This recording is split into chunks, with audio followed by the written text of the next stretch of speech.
رسول کی اطاعت کلی اور شدید محبت مل کر کیا بنیں گی؟ اتباع. اور اتباع کا درجہ کیا ہے؟ قل ان کنتم تحبون اللہ فاتبعونی یحببکم اللہ. اے نبی ان سے کہہ دیجئے اگر تم اللہ سے محبت کرتے ہو تو میرا اتباع کرو، میری پیروی کرو، میرے نقش قدم پر چلو. اب آپ سوچئے اگر ہم کاروبار کر رہے ہیں، فرض کیجئے کوئی شخص 100% دیانتداری سے کام کر رہا ہے، کوئی شخص سود کے اندر براہ راست ملوث نہیں ہے، نماز پڑھتا ہے، روزہ رکھتا ہے، لیکن یہ اتباع نہیں کر رہا جو حضور نے جو کام کیا تھا کہ غلط نظام، طاغوتی نظام کو جڑ سے اکھاڑ کر پھینکا جائے اور اللہ کا دیا ہوا دین حق قائم کیا جائے، تو اتباع میں کیا حصہ ہے اس کا؟ کوئی نہیں. ایک سوال آپ سے کرتا ہوں، حضور نے وحی کے آغاز کے بعد کوئی کاروبار کیا؟ جی آپ پہلے بہت اچھے تاجر تھے، بہت کامیاب تاجر تھے، اس وقت کا ایکسپورٹ امپورٹ، قافلہ لے کر جا رہے ہیں شام، قافلہ واپس لے کر آ رہے ہیں، لیکن جیسے ہی وحی آ گئی، یا ایھا المدثر قم فانذر وربک فکبر، اے لحاف میں لپٹ کر لیٹنے والے اب کھڑے ہو جاؤ، کمر کس لو، گارڈ اپ یور لائنز، اپنے مشن کا آغاز کرو. اس کا آغاز کیا ہے؟ انذار، خبردار کرو انہیں کہ زندگی یہی زندگی نہیں ہے، اصل زندگی آخرت کی زندگی ہے، اور قیامت کے دن تمہیں حساب جو ہے اپنا پیش کرنا ہوگا، جواب دہی کرنی ہوگی. You will have to face the grand accountability of the day of judgment. یہ انذار سے بات شروع کرو. وَرَبَّكَ فَكَبِّرْ، اور جو ہدف ہے مقصود کیا؟ اللہ کو بڑا کرو، یعنی اس کی بڑائی نافذ کرو. پارلیمنٹ میں بھی اس کا حرف آخری ہو، لِتَكُونَ كَلِمَةُ اللَّهِ هِيَ الْعُلْيَا، تاکہ اللہ کا کلمہ سب سے اونچا ہو جائے. یہ نہیں کہ صاحب ہمارے تو 60% لوگوں نے یہ رائے دے دی، بس اب ہم نہیں جانتے کہ قرآن میں کیا ہے یا کسی اور آسمانی ہدایت میں کیا ہے، تورات میں کیا ہے، انجیل میں کیا، ہم نہیں جانتے.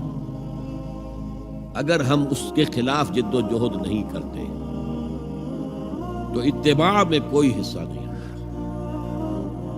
جو اطاعت تھوڑی بہت ہم کر رہے ہیں وہ بھی جزوی ہے، کلی نہیں ہے. اسی لیے دنیا کی رسوائی وہ تو ہمارے ماتھے پر لکھی ہوئی ہے، ضربت علیہم الذلۃ والمسکنۃ وباؤوا بغضب من اللہ. آج ہمارا حال یہ ہے. تو اتباع رسول، محبت رسول کا تقاضا، وہی جد و جہد کرو، وہی جد و جہد کرو. اسی کا نام جہاد فی سبیل اللہ ہے. بدقسمتی سے خود ہم نے غلط انٹرپریٹیشن جہاد کی ہے، جس کی وجہ سے دشمنوں کو موقع ملا. جہاد کے معنی جنگ، حالانکہ جہاد کے معنی تو جنگ نہیں ہے. جہاد جد و جہد کا نام ہے، کوشش. جہد کے مقابلے میں آئے گی تو وہ جہاد ہے. جہد یک طرفہ ہے تو جہد ہے، اور دو طرفہ ہو رہی ہے، رسہ جو ہے آپ ادھر کھینچ رہے ہیں وہ ادھر کھینچ رہے ہیں، یہ جہاد ہے. آپ توحید کا پرچم اٹھائے ہوئے ہیں، توحید پھیلا رہے ہیں، وہ شرک پھیلا رہے ہیں، یہ جہاد ہے. کوئی مغربی ڈیموکریسی چاہتا ہے، کوئی سوشلسٹ ڈیموکریسی چاہتا ہے، ان کے درمیان رسہ کشی ہوگی کہ نہیں ہوگی؟ یہ جہاد ہے. قتال تو جہاد کی 9 منزلہ عمارت میں جا کے 9ویں منزل پر قتال فی سبیل اللہ، اور یہ دونوں قرآن کی اصطلاحات ہیں. ہم نے جہاد کو بھی جنگ بنا دیا، تو پھر تو اب ہر شخص کو قرآن میں جنگ ہی جنگ نظر آئے گی. جہاں جہاد کا لفظ آیا جنگ، جہاں جہاد کا لفظ آیا جنگ. اسی سے تو ان کو موقع مل گیا.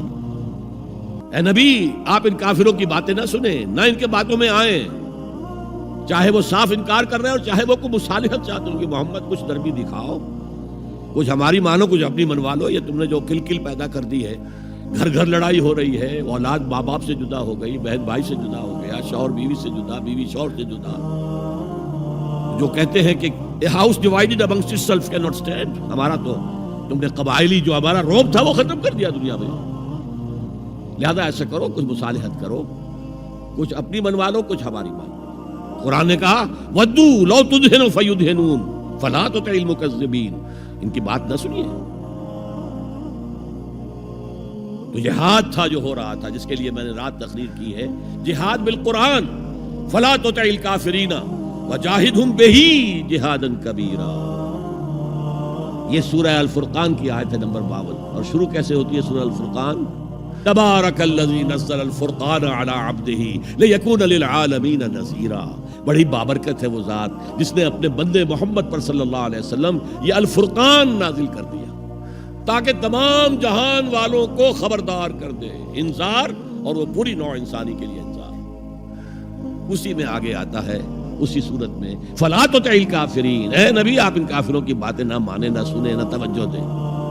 وجاہدہم بہ، اس قرآن کے ذریعے سے جہاد کیجئے.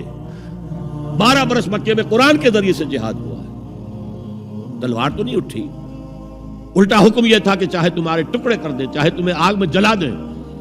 You don't have to raise hands even in self defense.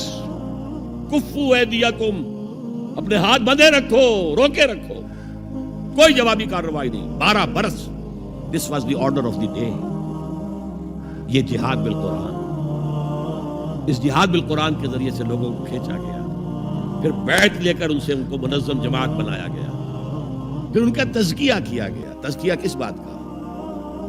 دل میں کوئی ولولہ، کوئی امنگ، کوئی حوصلہ، کوئی طلب، کوئی مقصود نہ رہ جائے سوائے اللہ کی رضا کے حصول کے اور آخرت کی فلاح کے حصول کے.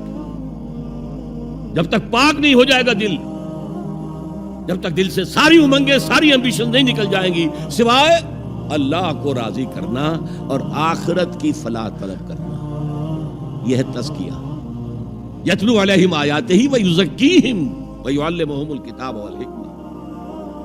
اگر اس نقش قدم پر آپ نہیں چل رہے تو حضور کے ساتھ محبت کا دعویٰ باطل ہے.